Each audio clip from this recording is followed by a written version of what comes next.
Thanda ukunibingelela nonke bazalwane egameni lika Jesu Kristu. Amen.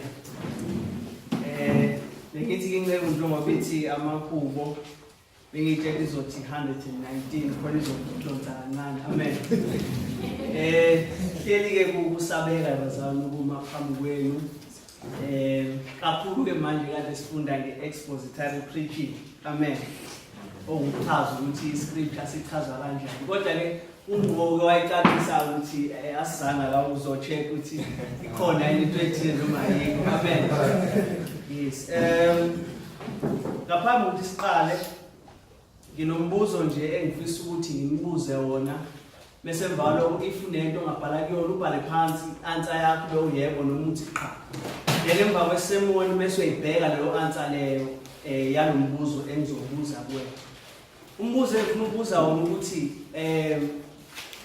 ungabe kwakukuhle yini ukuthi uJesu Kristu ahambe ayezulwini? Noma ngiphinde ngibeke indlela ukuthi uyafisa yini ukuthi ngabe uJesu Kristu khona ngesikhathi samanje? Noma uyafisa yini ukuthi uJesu Kristu khona la emhlabeni usaqhubeka neministry yakhe? And the answer yakho yalo question ifuna nje ukuthi uyihlolisise uyibheke before you answer, because lo answer lo ngenzeka ukuthi emva kwesemoni ikondeme wena lo mhlawumbe ngenzeka ukuthi igqugquzele. Amen. So if yes ukuthi yes yafisa ukuthi uJesu Kristu ngabe wayikhonda emhlabeni uzobhala yes. If uthi no uzobhala ukuthi no. Amen. Phela nje angani masuzwile imibuzo. Yeah. Phela seku John chapter number 16.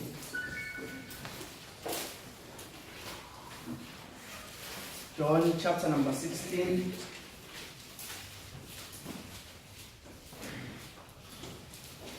So funda from verse number 5 to verse number 15. We got John chapter number 16 from verse number 5 to verse number 15.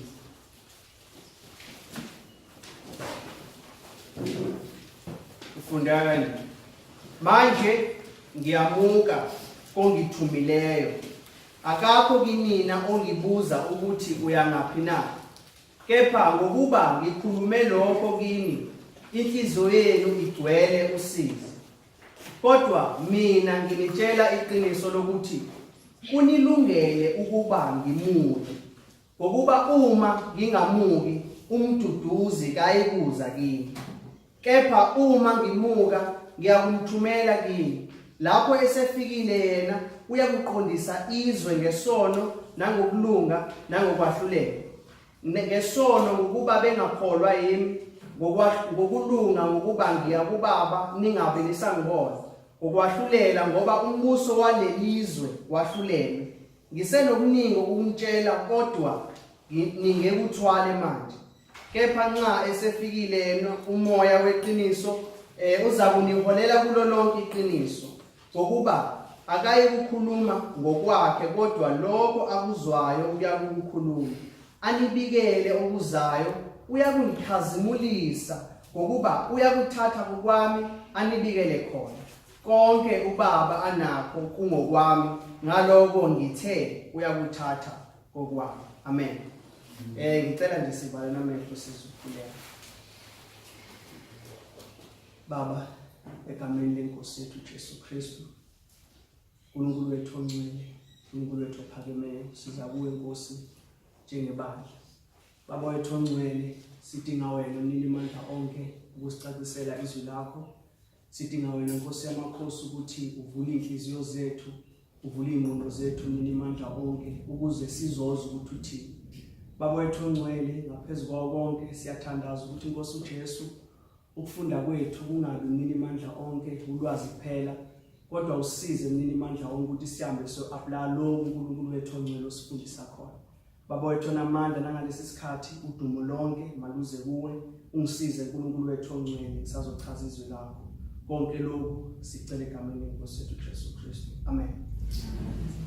La sifunde khona le siyazi ukuthi incwadi kaApostle John, incwadi kaApostle John, and uApostle John mangabe ebhala le ncwadi usuke eveza impilo kaJesu Kristu ephila emhlabeni. And meveza impilo kaJesu Kristu ufika mveza uJesu Kristu enguNkulunkulu, mase emvakalo kazoveza impilo yakhe, mase emvakalo kazoveza ukufa kwakhe uJesu Kristu kanjalo nokuvuka kwakhe.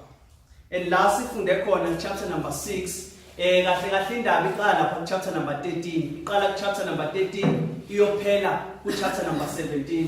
uJesu Kristu la ku chapter 13 to chapter number 17 ukhuluma nabafundi bakhe kuphela. Okusho ukuthi lesi isikhathi sika Jesu Kristu la ebese zofa khona and usekhuluma amazwi akhe okugcina efundisa imfundiso abafundi bakhe ezokugcina.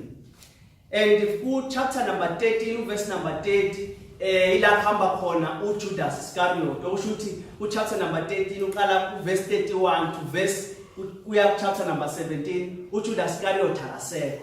Okusho ukuthi uJesu Kristu la ku chapter number 16 ukhuluma nabafundi bakhe abawu11 kuphela. And izinto emphasize la kulama chapters awu3 emphasize indaba yokuthi uyahamba. And njengoba behamba uJesu Kristu uyabachazela ukuthi akabashiyi bodwa, ubashiya nobani? Nomoya oNgcwele. Kodwa kaqedi ukuthi abatshele lo ukuthi uyahamba akabashiyi bodwa ubashiya nomoya oNgcwele.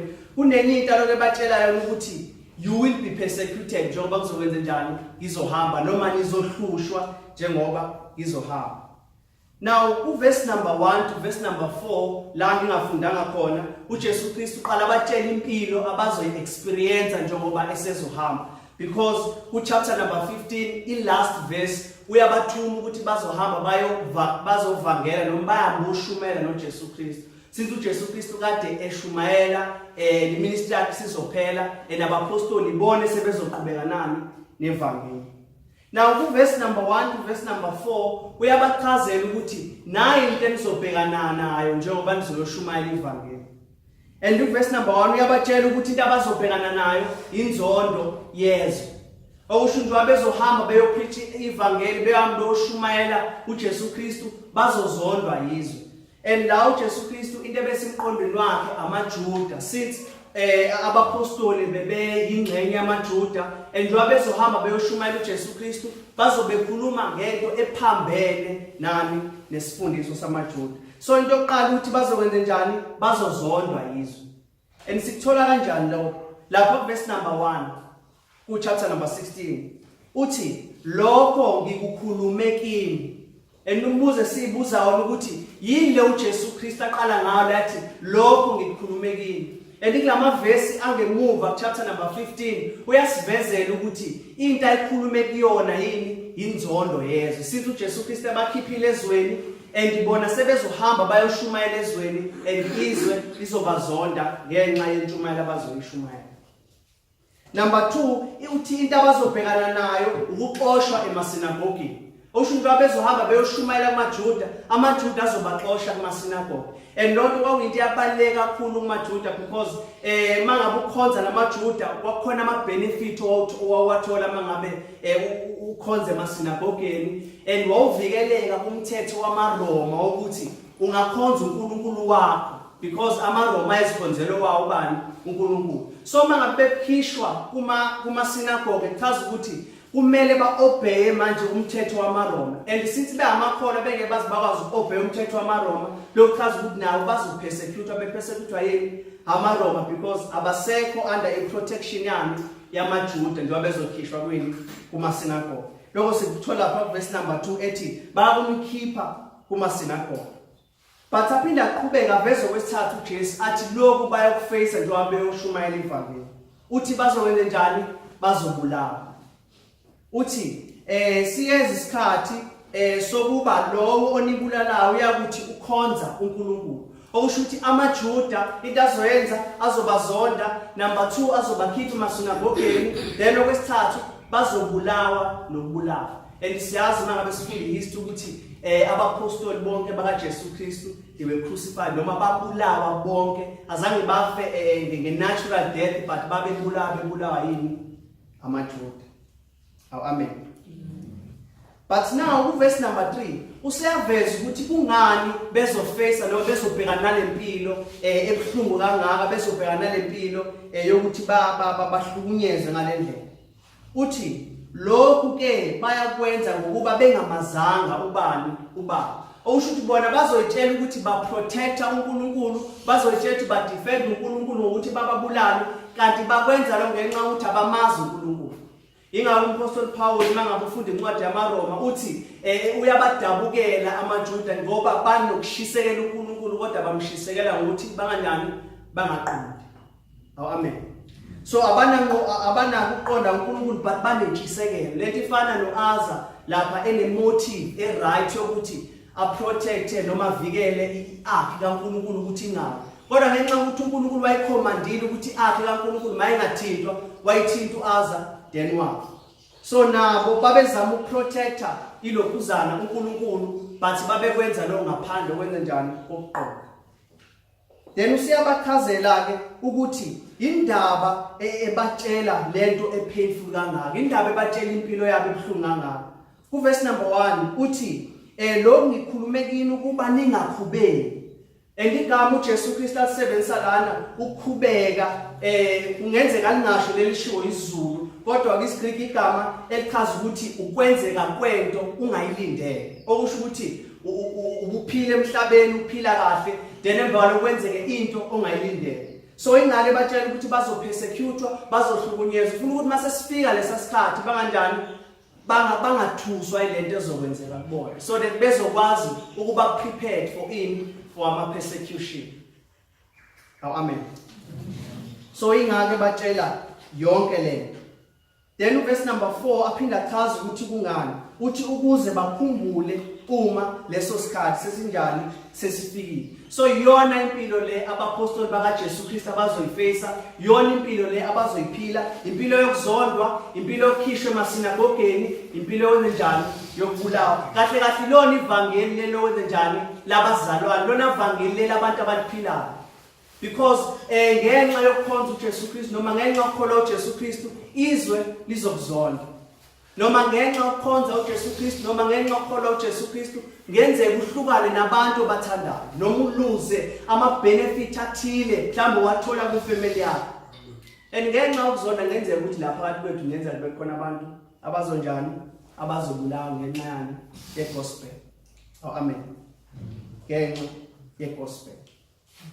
But uJesu Kristu mase sifika lapha chapter verse number 5 to verse number 15 usezokhuluma enye indaba ebuhlungu. Uqala wabatshela ngempilo abazoyiphila, and okugcina usezobatshela futhi another painful thing. And lento ebuhlungu ithini ukuthi uJesu Kristu elendani useyahamba since kade na.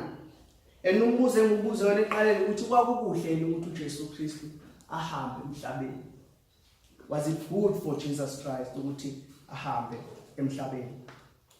Cela nisifunde lapho verse number 5 uthi manje ngiyamuka, manje ngenzenjani ngiyamuka. And uJesu Kristu akaqala ukisho lento ukuthi uyamuka. Into emphasize nje bakade ngisho from chapter number 15 up until chapter number 17. And lento ichaza ukuthi ministry yakhe uJesu Kristu enjani isiyaphela manje, isiyake isiyekupheleni. And umuze fanele sibuze ukuthi uJesu Kristu uyaphi. And uJesu uyawuphendula wambuza uthi ngiya kongithumileyo. Okusho ukuthi uya kuBaba, uya kephi? Uya ezulwini, uya kubani? Uya kuNkulunkulu. But kunento interesting la ku verse number 5. uJesu Kristu methi ngiyamuka ngiyahamba. Normal abafundi bakaJesu before bebejwayele ukuthi bambuza ukuthi uyaphi. Athi uJesu ngiyahamba, bambuza ukuthi uyaphi. Siyakhumbula ku chapter number 14 esho uJesu ukuthi uyahamba, bambuza ukuthi uyaphi. But la abambuza ubani? uJesu Kristu. Abambuza uJesu Kristu. Ngobuyasho lapho uthi akakho kinina ongibuza ukuthi uyangaphi na. And usiyaphendula verse number 6 ukuthi kungani kungekho abantu ababuzayo ukuthi uyaphi na. Kungani kungekho abantu abambuza ukuthi uyaphi na. It's like la abafundi bakaJesu base bengekho interested ekuthenini uJesu Kristu uyaphi. Into abasebe interested ngayo ukuthi uJesu Kristu njani uyahamba uyabashiya.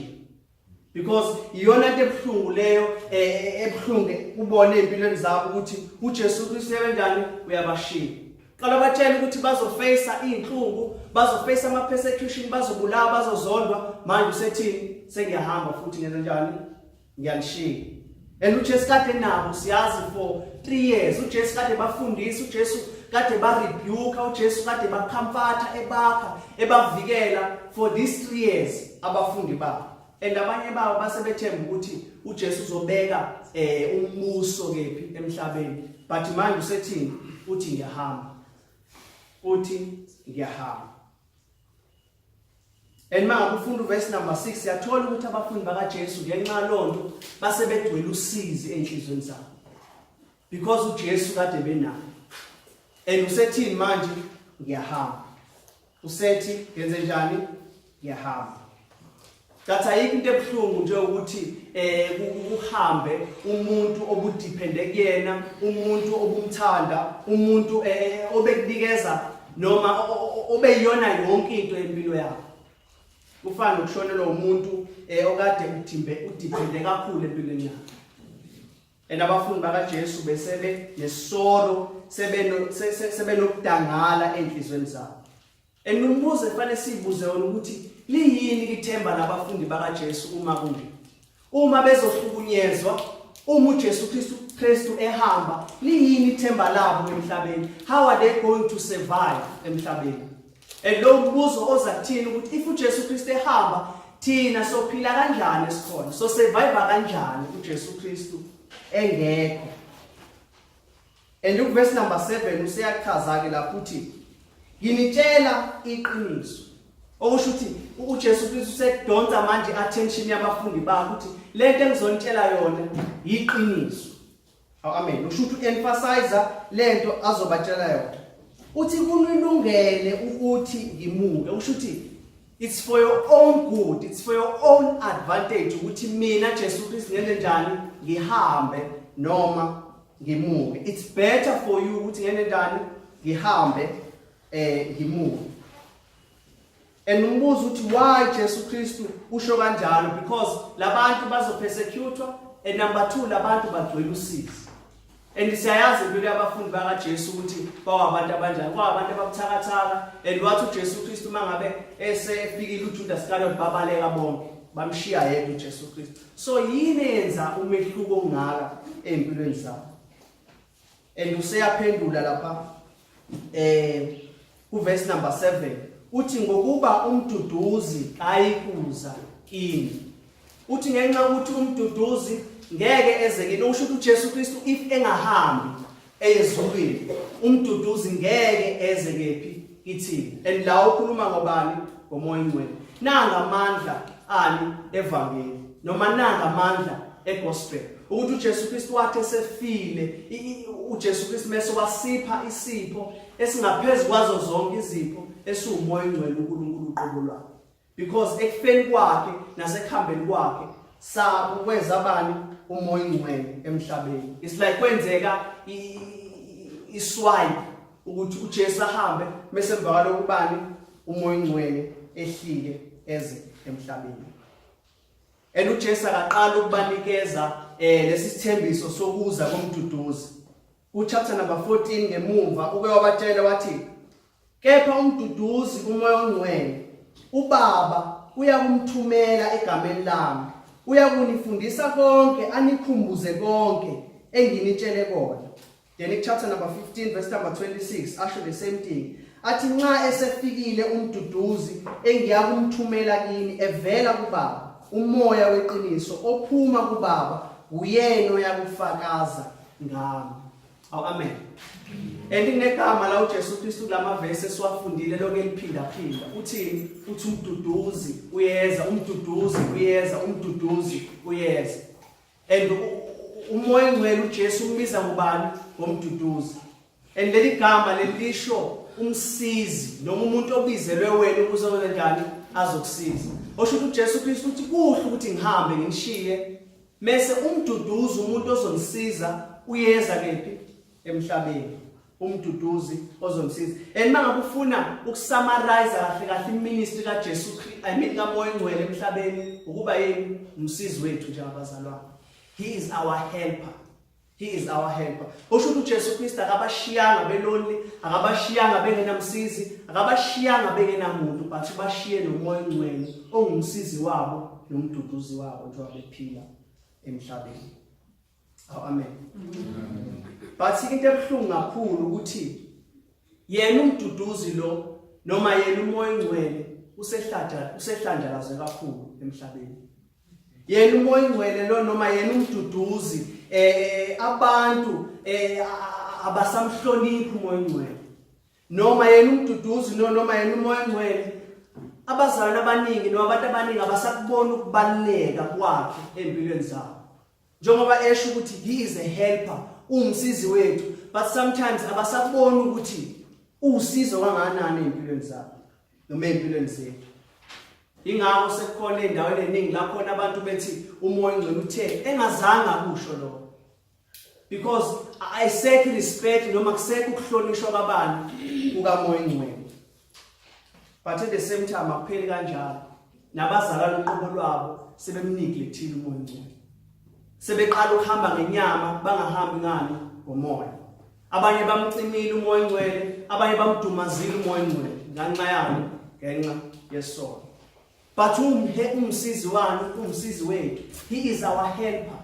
Osho if senza zonke lezi zinto sidumaza umsizi wethu uqobo lwakhe umoya ongcwele. Mangabe sifuna ukuphila impilo engcwele la emhlabeni akekho umunye umuntu ongasiza ngaphandle kwabantu bamoya ongcwele. Amen. So he is our helper. And ngaphandle kwaloko kubalekile kumele sikwazi ukuthi umoya ongcwele uNkulunkulu. He is God.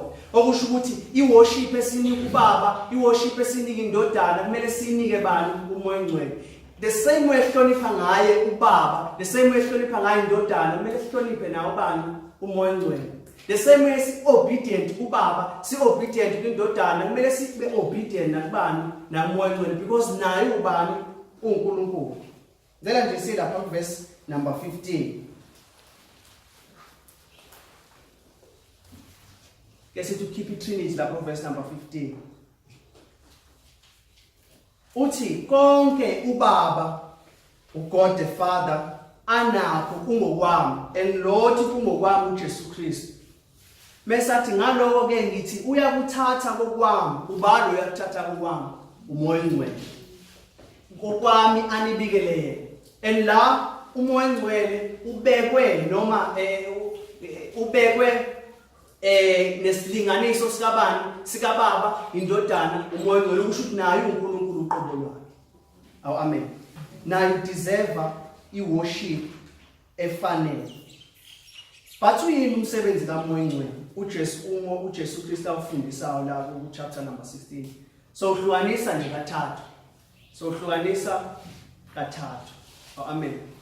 So uhlukanisa kathathu. Number 1 uzoqondisa izwi. Then number 2 uzokwambula iqiniso. Then number 3 uzokhazimulisa bani uJesu Kristu. Uzokhazimulisa uJesu Kristu. So verse number 8 uyasho lapha uthi lapho esefikile yena uyakuqondisa izwi. Uyakuqondisa izwi. And umbuzo uthi ukhuluma ngani uJesu methi uyakuqondisa izwi. And leli gama ngesingisi lisho uconvict noma rebuke noma reprove. Kahle leli gama ngezochaza ukuthi umoya ongcwele uzoveza ububi babantu, uzoveza amacala abantu, uzoveza amaphutha abantu. Mase emva kwalokho umuntu abe guilty, mase umuntu afile ashamed. Kahle uzoveza ukuthi umuntu mubi kanganani. It's like umoya ongcwele uzothatha lonke izwe alifake enkantolo bese alimangalela, aliprove ukuthi li-guilty noma liyisoni noma libi kanganani. Iwona umsebenzi oqala azowenza lo, uzoprove ukuthi abantu babi kangakanani. Uchaza lo ukuthi uzoqondisa. Now zintathu izinto azoyiqondisa. Uzoqondisa isono, osho uzoprove ukuthi abantu bayizona. Uzoqondisa ukulunga, uzoprove ukuthi abantu abalungile. Uzoqondisa ukwahlulela, uzoprove ukuthi bonke abantu ba deserve i-judgment. Then ku verse number 9. uthi ngesono ngokuba bengakholwanga yimi, ngesono ngokuba bengakholwanga yimi. Osho uzokwambula wonke umuntu ukuthi kahle kahle umuntu uyisoni kangakanani phambi kwaNkulunkulu nomuntu deprived kangakanani. And ayikho into abantu abangayifuni emhlabeni njengokuthi batshele ukuba bayini bayizona. Ayikho into abantu abangayifuni emhlabeni ukuthi umuntu yini uyisoni, and umoya ongcwele uzoprova lo ukuthi uyisoni. And mangabe ufunda Acts chapter number 2 from 37 to 38 siyabona lapha intshumayelo kabani kaPetru. And mangabe eqeda uPetru lithi iBhayibheli bahlabeka ezinhlizweni zabo then babuza ukuthi senze njani. Okusho ukuthi umoya ongcwele lapho wayesepointa ezinhlizweni zabo ukuthi babi kangakanani. And ekupointeni kwabo ukuthi babi kangakanani bese babuza ukuthi sokwenze njani, because wayebavezelile wayeba-exposile ukuthi babi kangakanani abantu. Mina ngachaza ukuthi umuntu mubi kangakanani ngenxa ukuthi mhlambe ngilimited endaweni ethile, and ngingafike epointini lokuthi uzufile guilty. At the same time abantu abafana no Paul Washer mhlamba ngachaza ukuthi umuntu mubi kangakanani ufika ushake usalalela isemoli but masophumile iphele indaba ukuthi ufile ukuthi mubi kangakanani. And abantu abafana no Jonathan Edward bangachazela abantu abachaza isikhoko kuba ngathi usesikhokweni but into yabo iphelela superficial ayingene enhlizweni, but umoya ongcwele ongena ngaphakathi mesa convicta akuchazela ukuthi umubi kangakanani. Amen. Uyena uchaza ukuthi umubi kangakanani. Kahle kahle uzoqondisa amaJuda, aqondisa amaGreek, aqondise nathi ukuthi sonke siphansi kwesono. Uzoqondisa ukuthi akekho olungile, akekho oqondayo, akekho ofuna uNkulunkulu, wonke umuntu uphambukile, bonke baphenduke imbuqa, akekho wenza okuhle, umphimbo wabo uyiliba elivulekile, bonke bayakhohlisa, baneshlungu senyoka, bayathuka, bayashesha ukuchitha igazi,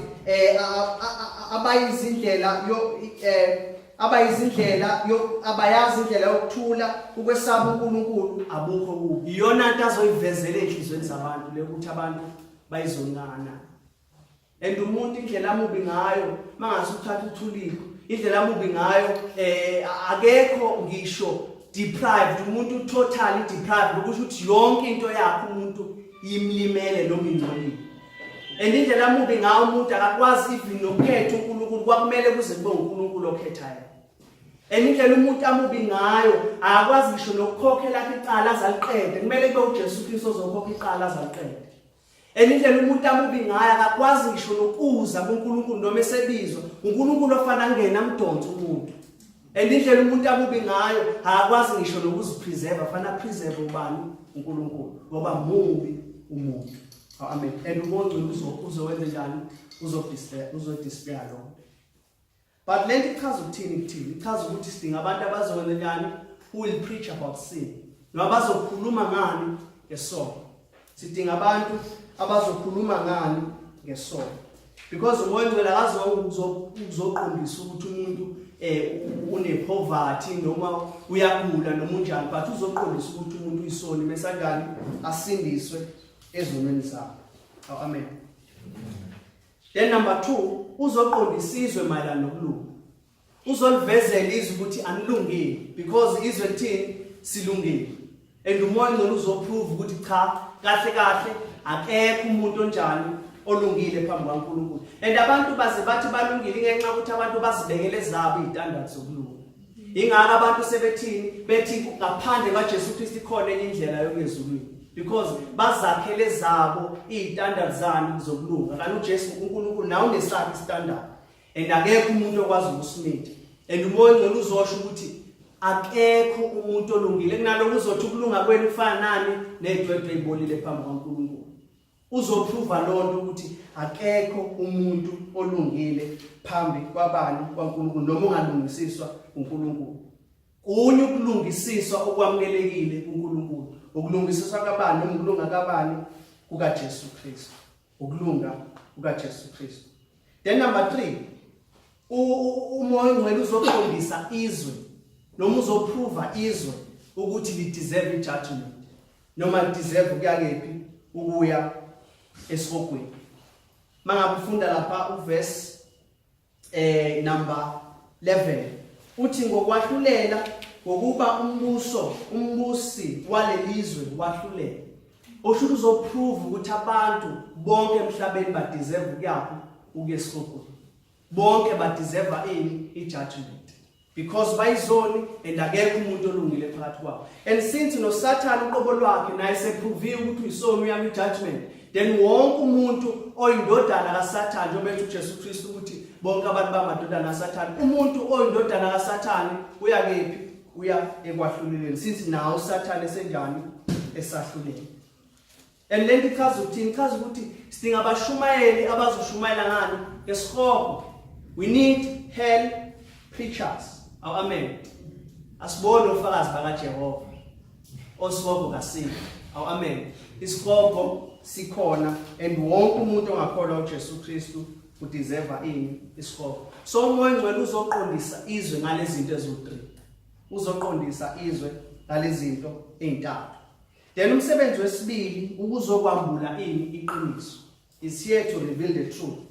Uverse number 12. Uthi ngisenokuningi okunitshela kodwa ningekuthwale manje. Njengoba sazi uJesu Kristu wayesezohamba la and uyabafundisa uthi kusekuningi ekufanele ngitshele kona but inkinga ngeke nikwazi ukukuthwala manje noma ngeke nikwazi ukuthi bakuqonde manje. But uyakuthembisa lapha verse number 13 uthi kepha nxa esefikile yena umoya weqiniso uza kuniholela kulo lonke iqiniso. Osho ukuthi umoya ongcwele uzokwenza uzokwambula iqiniso kubantu noma uzoveza lonke iqiniso kubantu.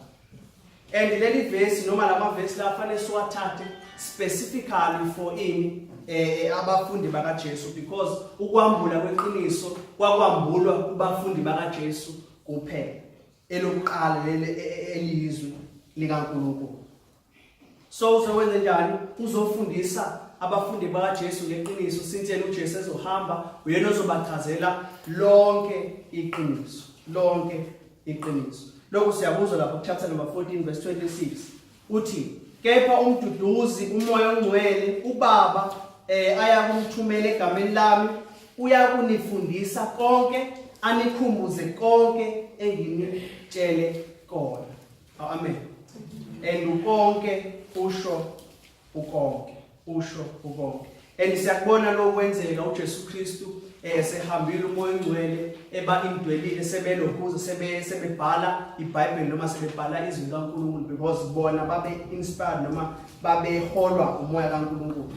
Lapha ku 2 Peter chapter number 1 verse number 20 uPeter uthi nazi lokhu kuqala ukuthi asikho isiprofeto sombhalo esingachachiselwa ngumuntu ngokwakhe ngokuba akuzange kuvezwe isiprofeto ngentando yomuntu umoya ongcwele bekhuluma okukaNkulunkulu.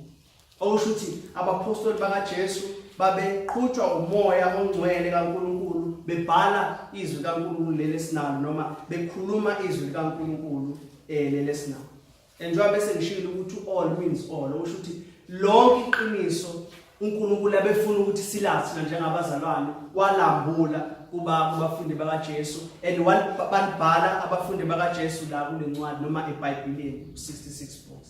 And akusekho kunye esekufanele sikufune noma akusekho kunye ukuediwe noma akusekho kunye osonga-edwa la lencwadi because wakwambula konke. Amen.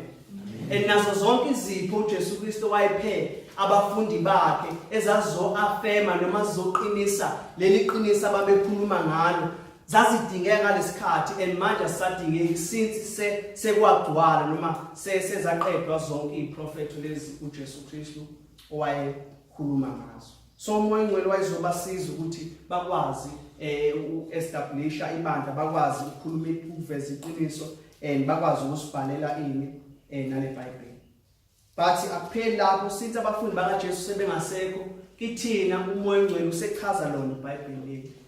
Akasasinikeza okusha noma sisathola okusha kuNkulunkulu noma sisatholi directly kuNkulunkulu but sesithola kephi ezweni kaNkulunkulu since esinikeze konke sikudingayo lapha and bakubhala phansi kephi ku-66 books. Endingala 1 John chapter number 2 verse number 27 uthi nina ke ukugcoba enakwamukela kuye kuhlala kini anidingi ukuba nobani anifundise kodwa ukugcoba kwakhe okunifundisa khona ngakho konke kuyiqiniso akusiyo amanga nanjengokuba kunifundisile hlalani kuwo. And mawufunda Ephesians chapter number 1 uMpostoli Paul uyabakhulekela abazalwane ukuthi baqonde konke uNkulunkulu abafuna baqonde lento ebizwa nge-illumination noma umoya ongcwele lapho lechachisa izwi kaNkulunkulu ekuchazela lona ukuthi uli-understande wena enhlizweni yakho mase wenza njani mase uyalipopela amen. Then umsebenzi wesithathu because oqala sithe uzoqondisa izwe then okwesibili sathi uzoveza iqiniso nawo wesithathu uzokwenza njani uzokhazimulisa uJesu Kristu. Osho ukuthi umoya ongcwele akazanga ukuzokhazimulisa abapostoli laba abathunyiwe noma akezange ukuzophakamisa umuntu akezange ukuzophakamisa abapostoli but uzophakamisa bani uzokhazimulisa uJesu Kristu. Ingakho abazalwane lapha seKorinte babe manipulate noma babe sebenzisa ama gift umoya ongcwele ayibanikeze wona wrong because babezakha bona bengakhi ibanga.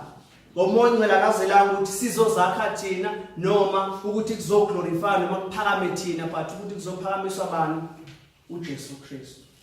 Amen.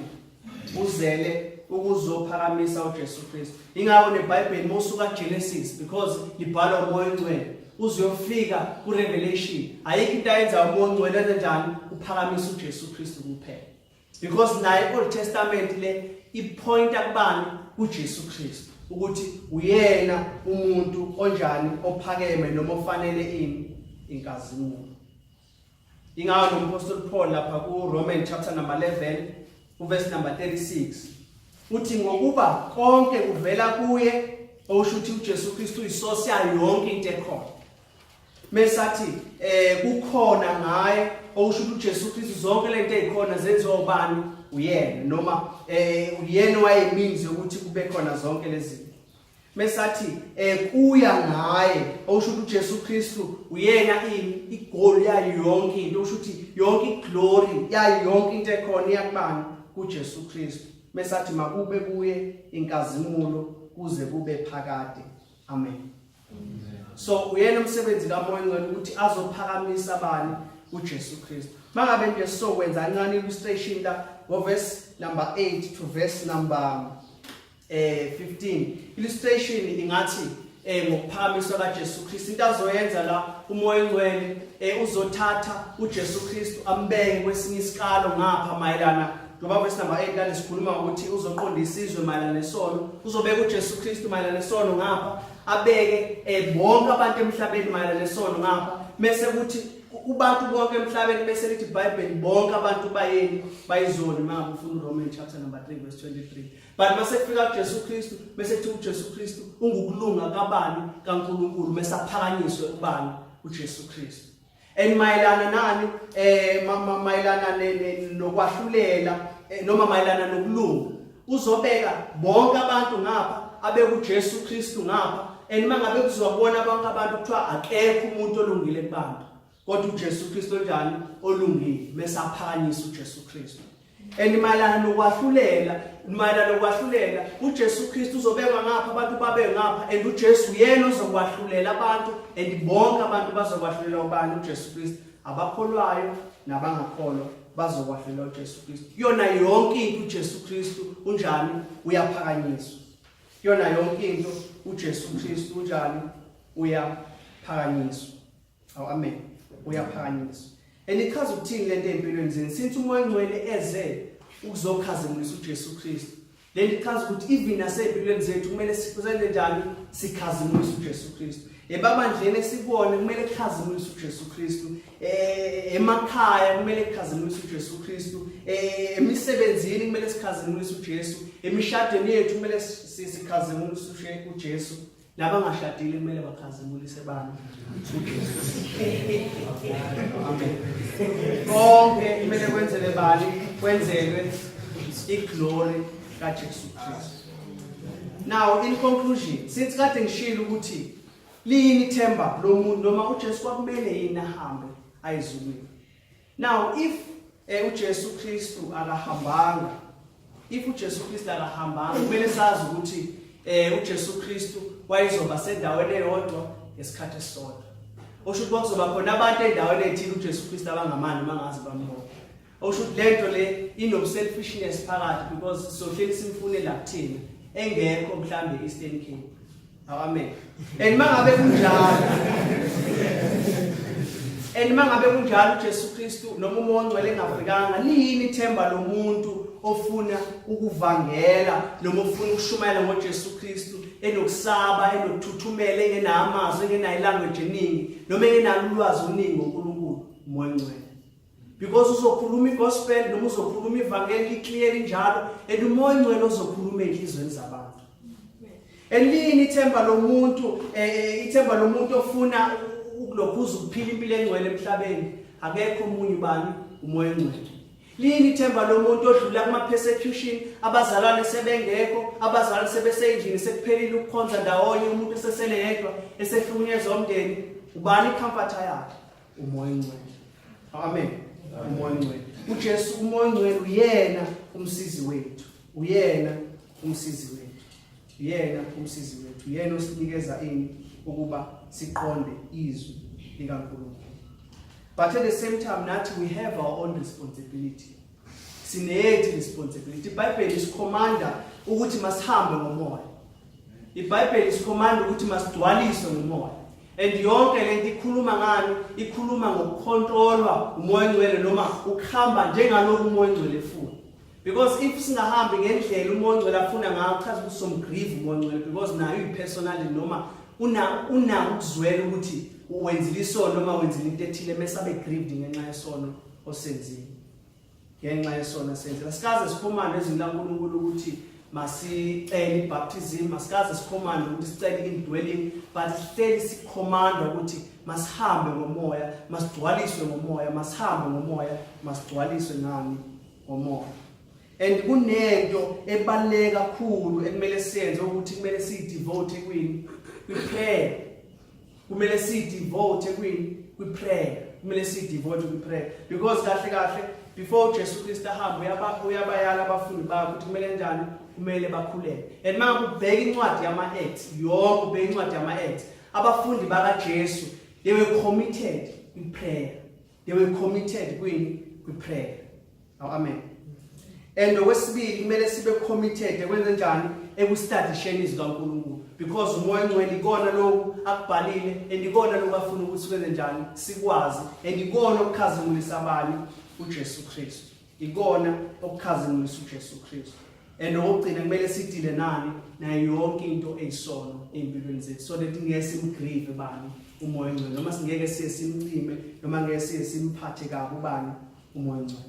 And inkosi izosiza uma senza kanjalo. Amen. Phela nje sibhala namehlo sizwe. Baba egameni likaJesu Kristu uNkulunkulu wethu ongcwele azimini amandla onke ukuthi wena mnini amandla onke okhuluma enhlizweni zabantu. Wena uNkulunkulu wethu ongcwele uchasisa izwi lakho. Baba wethu onamandla uthembe wena kuNkosi uJesu konke.